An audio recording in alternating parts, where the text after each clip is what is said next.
আজ ডুরান্ড কাপের ডার্বি, তাও কোথায় ডার্বি? কোয়ার্টার ফাইনালে। এখান থেকে নিশ্চিত হয়ে যাবে সেমিফাইনালের টিকিট কে পাবে। তাই এই ম্যাচের কিন্তু একটা আলাদাই পালসেট। ইতিমধ্যে এই ম্যাচের যা পালসেট, সেই পালসেটের কাছে কিন্তু অন্যান্য বিদেশের যা লিগগুলো থাকে, ইংলিশ প্রিমিয়ার লিগ হোক কিংবা লা লিগা, লিগ ওয়ান, সমস্ত কিছু হারিয়ে গেছে।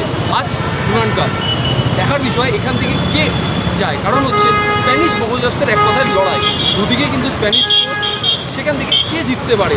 একদিকে কিন্তু মোহনবাগানের খুবই চেনা যারা টিম, বিদেশি যারা ফুটবলার, তারা কিন্তু একেবারে ধাতস্থ বলা যেতে পারে ডার্বি, কারণ হচ্ছে তারা একবার করে হলেও ডার্বি খেলে ফেলেছে। কিন্তু ইস্ট বেঙ্গলের নতুন বিদেশি যারা রয়েছে, সেদিকে আমি দাদা কিংবা কেভিন, তারা কিন্তু এখনও পর্যন্ত ডার্বি সেই উত্তেজনাটা পায়নি। তবে এই ডার্বি ঘিরে কিন্তু ইতিমধ্যে একটা চাপা আঁচ কিন্তু রয়েছে যুবভারতীর আশপাশে। এই বিষয়ে বলতে গেলেই বলা যেতে পারে যে এই কিছুক্ষণ আগেই, অর্থাৎ এই ডুরান্ড কাপের যে ডার্বি মানে শুরু হবে, তার আগে কিন্তু আরও একটা ম্যাচ হচ্ছে জামশেদপুর, সেখানে মুখোমুখি হয়েছে। এই বছরই তারা ডেবিউ করেছে ডুরান্ড কাপে ডায়মন্ড হারবার। খুব সম্ভবত তারা যদি জিততে পারে ডুরান্ড কাপের সেমিফাইনালে, কিন্তু আবার এক ধরনের মানে অঘোষিত বলা যেতে পারে, সেটাও কিন্তু ডার্বি। এখন দেখার বিষয় কী হয়।